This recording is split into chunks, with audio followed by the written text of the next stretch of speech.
Am I the a-hole for laughing at my brother-in-law's income? I, 35 female, met my husband Ray, 35 male, about 12 years ago. He was a junior engineer at the time, but he was perceptive, considerate, funny, and just overall my ideal guy.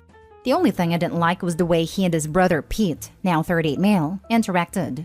Pete loves to talk about how successful he is and his friends were, and undermines Ray's accomplishments as that's good for your age. Ray overlooks it because he wants to be supportive of his brother. At the time, I wanted to say something about Pete's arrogance, since not only was I not impressed by his income, it's not a secret that Pete is noticeably uglier, inside and out, than his younger brother. I didn't because Ray preferred I let it be. Pete continues to do this for the next 12 years. I tried hinting that we're all doing well and this is an awkward topic, but Pete brushed it off with patronizing, saying like, "You'll get there." Fast forward to now, we're all married with children. 2 weeks ago, Pete with his wife and son dropped by for a visit since Pete was on a business trip. Within a couple hours, Pete starts bragging about his recent raise. He's finally broken X $100,000 per year, and his wife will be going for a promotion that will land her around Y $100,000 per year. Ray was just as supportive as he usually is. Then Pete goes, "You'll get there eventually." Our son, who is playing nearby with Pete's son, stopped and asked if that's a lot. Pete's son said, "Yeah, duh." And I said, "No."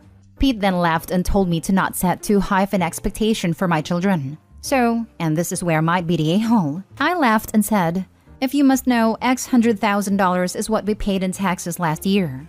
Pete and his wife went silent, and Ray tried to change the subject. Then Pete suggested that we should get a new accountant because that's way too much for Texas. I lost my patience and asked him how much he thought our job titles should pay in Texas, or if he was still under the impression that his little brother is an entry-level engineer. Admittedly, it was not my best moment, but I really disliked him for trying to put down my husband in front of my son. After they left, I got a text from Pete about how I owe him an apology for embarrassing him in front of his son. I told him I will not, but I'm happy to never speak of income again if he will stop bringing it up in front of my son. Ray agrees with me, but asks a favor to let Pete talk in the future as long as it's not in front of the kids. He says his brother has some self-esteem issues, and if it makes Pete feel better to pretend he's more successful than Ray, Ray's okay with it. I really don't see the need to keep babysitting an almost 40-year-old man's ego, and frankly, I don't want a man anywhere near my son. But as I don't have a sibling with a self-esteem issue, I don't know if I'm overreacting. Am I the a-hole? Now for the top comments. You are super patient. 12 years. I wouldn't have lasted one. To be honest, it was tempting to go off on him earlier, especially after his toast at our wedding that made my dad almost throw him out. But the only reason I didn't was because my husband made it funny later and we ended up laughing it off. Wait, Pete did this patronizing stunt at your wedding? You might need to tell your husband point blank that his relationship with his brother is incredibly unhealthy, and it's toxic that they are teaching their sons to continue this dynamic as cousins. It started as an okay toast but got condescending and ended with a "not bad for a bachelor's degree, right? Brother-in-law has a PhD."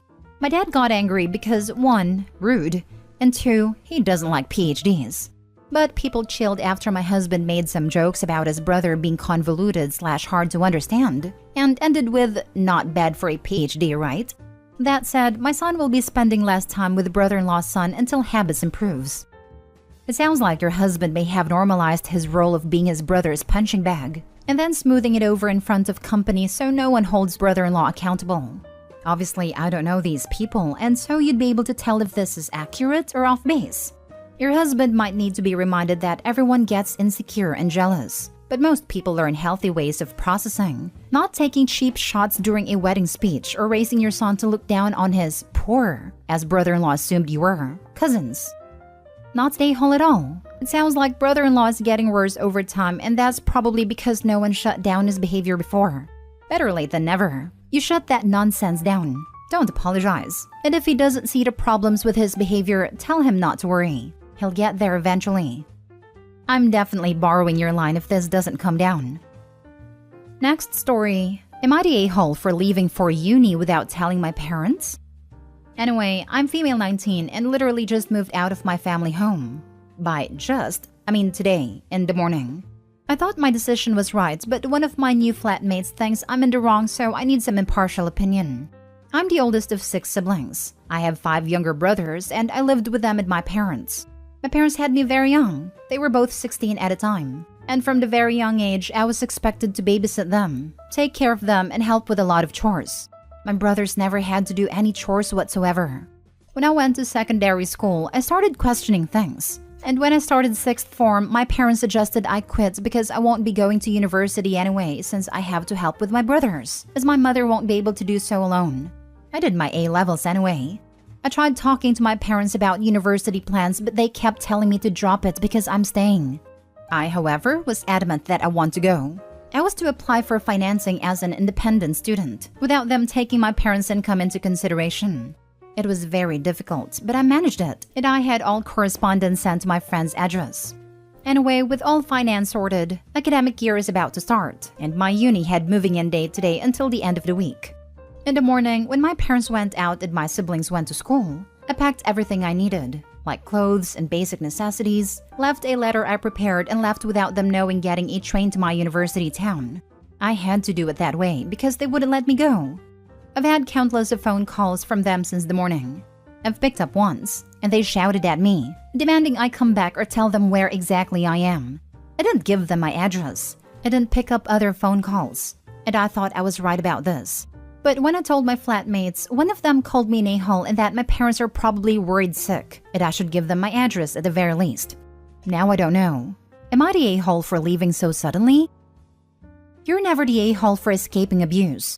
Your flatmate is young and maybe hasn't experienced the type of background you just came from. I wouldn't take their comments to heart.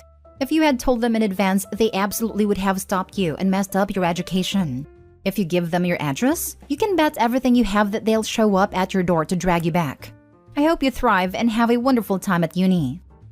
I'm not sure if anyone has told you this yet, but I'm proud of you. What you did wasn't easy and took a lot of strength and courage. You're absolutely not the a-hole. Not the a-hole, but I would stop telling your flatmates anything if that's how they respond. You can let them know that any way a person escapes a harmful situation is okay, and that your parents know you left and that you're safe, and that's all that matters. With that said, if possible, I'd get another phone, change your number, and get rid of your old phone.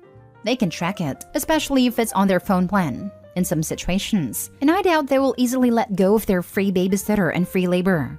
They will harass you forever. Cut them off completely. And be careful who you tell about your home situation moving forward. Information is power. Sometimes when we're in unhealthy environments, we tend to talk to anyone who seems to have a sympathetic ear, but you need to make sure these people are trustworthy people first. If there's a free school counselor, I'd make an appointment with them instead. And never tell your family where you are. If you keep in contact with your siblings and they push for info, I'd have another university picked out with basic information that you can say enough about to have a convincing story. A university far from where you actually are. Not the a-hole. Please let your school know the situation and have them lock down your info. Also, call the police for both your town and the school to make them aware you are safe, an adult, and you are fleeing from a horrible environment. That you are concerned for your safety, possible retaliation, and being brought home and held against your will. If you do not do this, your parents will end up getting info and address from you and the police will be at your door. If you do not have your birth certificate on you, they may try physically detain you at the police station and let your parents know where you are. Once the school is made aware and both police stations, please tell your roommates that you are fleeing a horrible situation and that allowing your parents to know where you are is safety risk. It would also be helpful to call a few key relatives to let them know your side of the story and that you are safe. Next story. Am I the a-hole for kicking out my daughter after she pawned a family heirloom? I have 3 daughters, Lucy, female 21, Diane, female 17, and Rosa, female 15. Their father, my husband, unfortunately passed away in a work accident 11 years ago.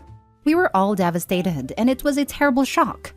We were able to get by with my parents helping out with the kids so that I could work. We're doing much better now financially. However, I've been having a lot of problems with Lucy. Not long after she turned 18 and finished school, she's suddenly gone off the rails, is mingling with some very sketchy people, and I don't know what to do with her. She's gotten into heavy smoking cigarettes and weed, partying at every opportunity, getting drunk every day, and I suspect she's been doing hard stuffs. She started treating the house like a bread and breakfast and is very disrespectful to me and her sisters. I didn't raise her to act like this, and I'm at my wit's end. I've tried to get her into rehab and therapy, but she just refuses to go and gets very angry when I bring it up. Lucy stays with us rent-free. She works a job in retail and buys her own groceries but blows the rest of her income. The last straw for me was something that happened 3 weeks ago. Diane and Rosa have pieces of very expensive jewelry that they inherited from their dad's mother after she passed away last year. The jewelry had been in the family for generations. Whilst they were at school, their pieces of jewelry went missing from their rooms. Diane and Rosa were incredibly upset when they noticed the jewelry was missing. I asked Lucy if she knew what happened to the jewelry. Lucy lied and said she didn't know. I pressed the issue and pointed out that she went partying and spent loads of money. And Lucy eventually admitted that she stole the jewelry and pawned it. Even though it was kind of obvious that it was Lucy, I was still shocked that she would do something like that. I told Lucy that this is it, and that I'm kicking her out. I told her that she needs to be out in 3 days. I didn't think it was fair on Diane and Rosa to keep someone like Lucy around when she keeps causing chaos and destruction in our home. And I was also worried about Diane and Rosa being influenced by her. Lucy left the next day and went to go stay with my parents, who were saying I'm a horrible mother for kicking Lucy out and that I'm clearly playing favorites. Am I the a-hole? Now for the top comments. If they are heirlooms gifted to your daughters, you need to report the jewelry as stolen. Local police get pawn sheets from local pawn stores and check them against stolen property reports. Your daughter will probably get arrested because pawn shops take the IDs of people pawning goods, but you may be able to retrieve the jewelry.